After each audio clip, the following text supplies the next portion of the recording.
بسم اللہ الرحمن الرحیم۔ اسلام میں بلی پالنا کیسا ہے؟ نبی صلی اللہ علیہ وسلم کا فرمان: اللہ تعالیٰ نے بہت سے جانور ایسے پیدا کیے ہیں جو انسانوں کے ساتھ گھل مل کر ان کے ساتھ رہتے ہیں۔ بلی بھی ایک ایسا ہی جانور ہے۔ اللہ تعالیٰ نے بلی کے اندر کچھ خاص بات رکھی ہے جس کی وجہ سے یہ مخلوق ہماری زندگی کا ایک حصہ بنی ہوئی ہے۔ وہ خاص بات کیا آج ہم اسی کے بارے میں جانیں گے کہ کیا اسلام بلی کو گھر میں پالنے کی اجازت دیتا ہے؟ تو آپ سے گزارش ہے اس پوسٹ کو پورا ضرور سنیں۔ ہمارے آس پاس ہر وقت مایوسی اور ڈپریشن کا ایسا جال پھیلا رہتا ہے جو ہر وقت ہم پر حاوی ہونے کی کوشش کرتا ہے۔ ایک سائنسی تحقیق سے معلوم ہوا کہ بلیوں میں اللہ تعالیٰ نے ایسی طاقت رکھی ہے جو ہمارے آس پاس موجود نگیٹو انرجی کو اپنے اندر کھینچ لیتی ہے اور جو ہمارے ڈپریشن میں کمی کا ایک بہت بڑا سبب بنتی ہے۔ سائنس کے مطابق جب ہم سو جاتے ہیں تو بلیاں ہمارے اندر سے وہ تمام نگیٹو انرجی ختم کر دیتی ہیں، اور اگر ایک کمرے میں ایک سے زیادہ لوگ ہیں اور صرف ایک بلی ہے تو پھر بھی اللہ نے اس بلی کو اتنی طاقت دی ہے کہ کمرے میں موجود تمام لوگوں کے اندر موجود نگیٹو انرجی کو اپنے اندر کھینچ لیتی ہے۔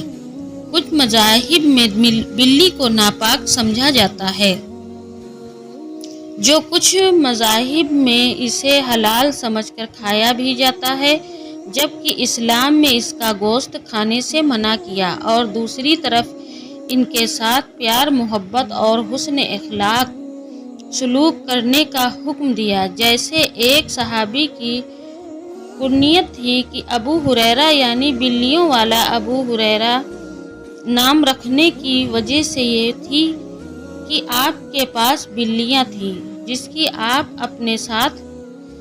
کو آپ اپنے ساتھ رکھا کرتے تھے، اسی لیے آپ رضی اللہ تعالیٰ عنہ کی کنیت ابو ہریرہ پڑ گئی۔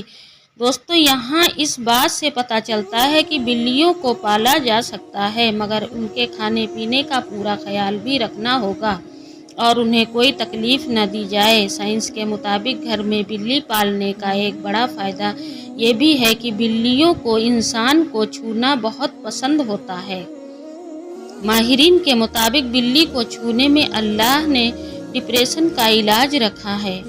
اس کے بالوں میں ایک ایسی الگ قسم کی بیکٹیریا پائی جاتی ہے جو انسان کے جسم میں ڈپریشن کو کم کرنے میں مدد کرتے ہیں۔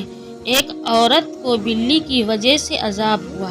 حالانکہ اسلام میں بلی حلال نہیں ہے، لیکن اسے پاک بتایا گیا ہے۔ جو بلی کسی کی ملکیت نہ ہو اسے پالنے میں کوئی حرج نہیں۔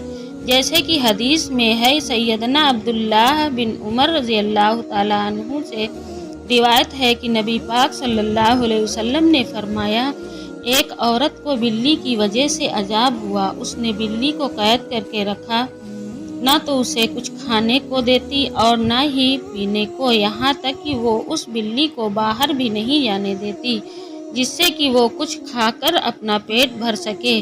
اس وجہ سے وہ بلی بھوک اور پیاس کی شدت سے تڑپ کر مر گئی، اسی لیے وہ عورت جہنم میں گئی۔ دوستو، ماہرین نے بلیوں پر کی جانے والی طویل تحقیق سے یہ معلوم کیا ہے کہ اب سے 8000 سال پہلے جنگلی بلیوں نے کھانے کی تلاش میں کھیتوں کے قریب جانا شروع کیا۔ اس وقت بھی کھیتوں میں چوہوں کا پھرنا عام بات تھی۔ ان چوہوں کا پیچھا کرتے کرتے بلیاں انسانوں کی آبادی میں بھی پہنچ جاتی، اور یہی وہ وجہ تھی جس سے انسانوں اور بلیوں کے بیچ تعلق قائم ہوا اور یہ ایک دوسرے سے گھلنے ملنے لگے، اور بلی آج کے دور میں سب سے عام پالتو جانور میں سے ایک ہے۔ بلی نقصان پہنچا رہی ہے، تب کیا کریں؟ نبی کریم صلی اللہ علیہ وسلم کے ساتھ بہت نرمی کا برتاؤ کیا کرتے تھے۔ محترم عزیز دوستو، ہمیں اللہ کے نبی کے مطابق اس جانور سے نرمی کے ساتھ برتاؤ کرنا چاہیے۔ دوستوں یہ ہماری ذمہ داری ہے، ہم اپنے سامان، کھانے پینے یا دودھ وغیرہ کی خود حفاظت کریں۔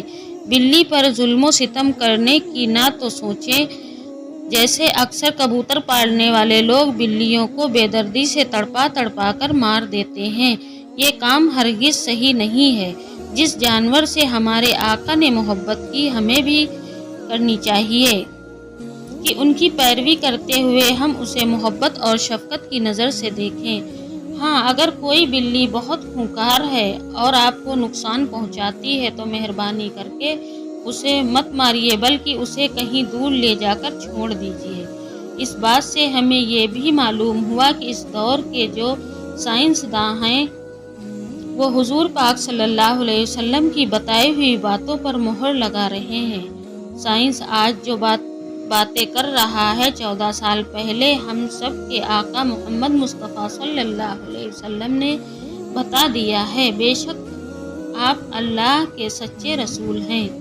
امید کرتے ہیں آپ کو ہماری یہ پوسٹ کیا اسلام بلی کو گھر میں پالنے کی اجازت دیتا ہے ضرور پسند آئی ہوگی۔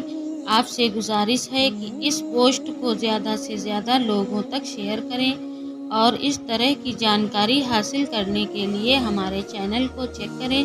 اللہ تعالیٰ سے دعا ہے کہ اللہ ہم سب کو انسانوں کے ساتھ ساتھ جانوروں سے بھی محبت کرنے کی اور ان کے کام آنے کی توفیق دے۔ آمین۔